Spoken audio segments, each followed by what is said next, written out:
But wait a minute, I hear you saying. If God really does exist, and he wants us to know that he exists, why does he make it so hard for us to figure that out? Why isn't it that we can't just look into the sky and, oh, there's God? Why do we have to resort to philosophical arguments in order to prove the point that there is a God?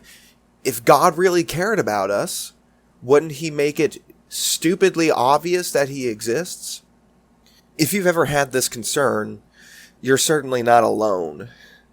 Plenty of people wonder why it is that God's existence isn't more obvious than it is. As we've already established with the arguments for the existence of God, they actually aren't all that difficult and high-minded, maybe when you put it in proper syllogistic form, but they're pretty simple on their base concept. Nevertheless, there is a couple of extra steps involved in finding the existence of God compared to finding the existence of almost anything else. We're going to be going over why that is on today's episode. Welcome to the Gospel Call, brought to you by the Purcellville Church of Christ. If I wanted to prove to you the existence of a house, all we would have to do would be go outside and point to a house. Boom, there's a house. Don't have to explain syllogisms, don't have to go into cosmology, don't have to go into teleology, don't have to go into the moral argument. There's a house. Believe in the house. Pretty simple stuff. But many people are discouraged by the lack of simplicity in the existence of God. The famous atheist Bertrand Russell once said that if he were called before God and he would have to explain his unbelief, Russell said, quote, "Sir, why did you take such pains to hide yourself?" Unquote. I think a lot of people feel the same way. If there is a God, why is he so hard to find? Well, the answer to this question is going to be found within a concept known as epistemic distance. Epistemic distance. You might recall from our earlier episodes that epistemology is the study of what we can know. So when we're talking about the epistemic distance of God, we're talking about how easy it is to know God. Something with a short epistemic distance is very easy to know. Back to the house example, that's a very short epistemic distance. All you have to do is see the house and you're there. There are things that have longer epistemic distances.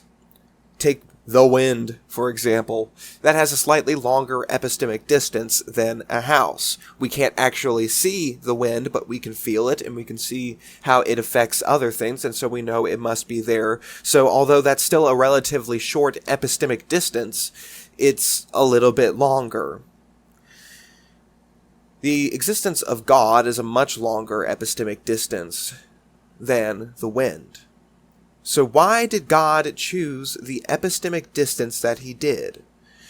Why did he not choose to make it a much shorter epistemic distance? And although we might not have any moral issue with this, it's also probably important to wonder why he didn't choose a longer epistemic distance. There are those who believe that we can only gain belief of God through a leap of faith, that the evidence will only take us so far, and then we just sort of have to believe despite the lack of evidence anymore. But as we've shown, that isn't the case. The evidence leads all the way up to God. But why didn't he make it a longer epistemic distance either? Why did he come up with the exact distance that he did? The answer lies, as does a lot of the questions about God. The answer lies within free will. Oh yes, our old free will that helps us get through the muddle of the problem of evil is going to help us here too, because this is going to show us a limitation upon God. It has been made so very obvious that God values highly our own free will. But let's think of a couple of hypothetical questions for a moment. When does free will really stop, particularly when somebody else is affecting you? If I were sitting next to somebody, and then somebody else were to come up, grab my wrist forcefully, and use my hand to slap the person next to me, assuming that they have overpowered me, was it me who slapped the person next to me? Am I the one responsible? Again, let's assume that to the best of my ability at that time, I fought against it. Well, of course not. They were the ones controlling my body, not me. So this was not an act of free will on my part. Now here comes a slightly more difficult question. What happens if instead of somebody coming up and grabbing my wrist, they point a gun at me and say, slap the person next to you? Now, technically, we do still have free will here, but how much?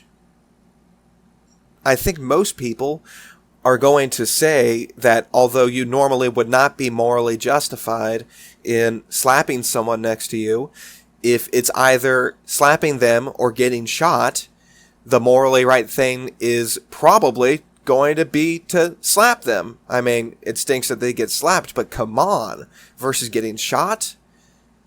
And lest we think we're hypocrites about this, I think most of us are going to say that if we're the one who would be getting slapped in the situation, we would want the person who would be getting shot otherwise to slap us. I certainly give you my permission if we ever find ourselves in that situation and you're right next to me, slap away. And I think most of us with consciences are going to say the same thing. And we as a society pretty much accept that idea. Let me take you to a less outlandish circumstance. If somebody holds up a bank and points a gun at the teller, the employee of the bank, and the teller takes all of the money and puts it in the robber's bag. I realize I have a fairly cartoonish conception of how bank robberies work. Please don't hold it against me.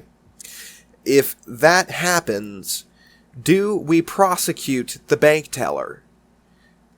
Well, why wouldn't we, after all?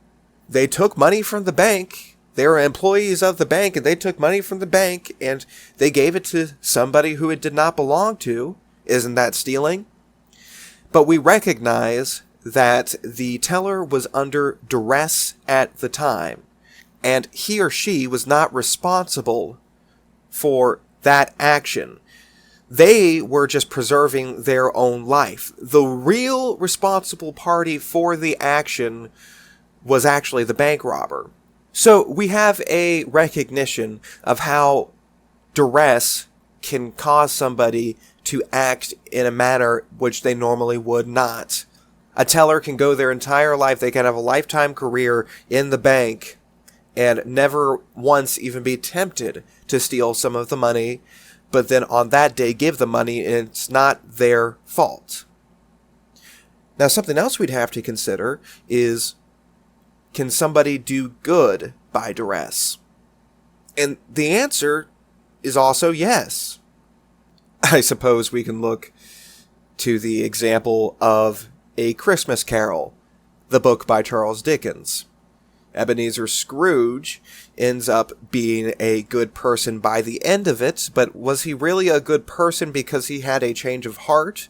Or was he a good person because he had threat of death from the ghost of Christmas future?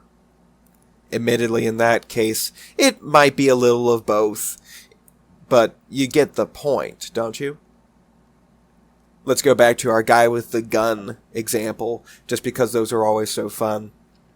Let's say you have somebody who is about to rob the bank, But then somebody comes up with a gun, puts it to his head, and says, "Go home." Now, did the guy avoid the evil act because he wanted to avoid the evil act? Or did he avoid the evil act because he was going to die if he did not? And then the question becomes, was he truly acting under his own free will?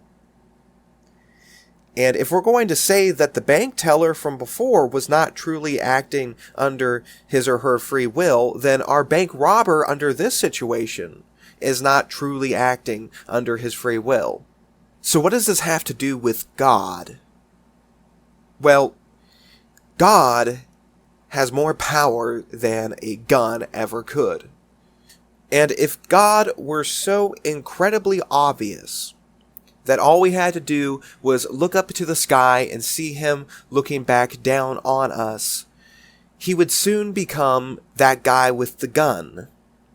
And although he would not desire us to do evil, such as the bank robber, but rather than my fictional vigilante who's going to point the gun at the bank robber, he would want us to do good, but we would be doing good under duress. And doing good under duress is not truly free will. That doesn't mean that there's not consequences or rewards for doing good or evil, but if they are so ridiculously obvious that someone cannot fool themselves into thinking they aren't there, then free will is seriously damaged. God doesn't desire that. He desires us to do good because it is good, to shun evil because it is evil. Yes, like I said, there are rewards and there are punishments, but there should be more reason than just that to do good. People right now have the option of ignoring the existence of God. The arguments that we went through are solid, but they're also easily ignored. If somebody doesn't want to believe in God, they can pretty easily convince themselves to follow that bias. God put himself at the perfect epistemic distance.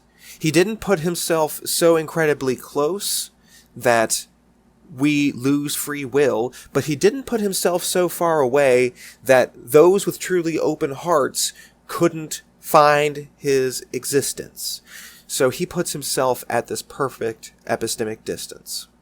If you have any questions or comments you'd like to make about this episode or anything else we've said, or just want to say hi, we encourage you to write in at thegospelcallpodcast@gmail.com.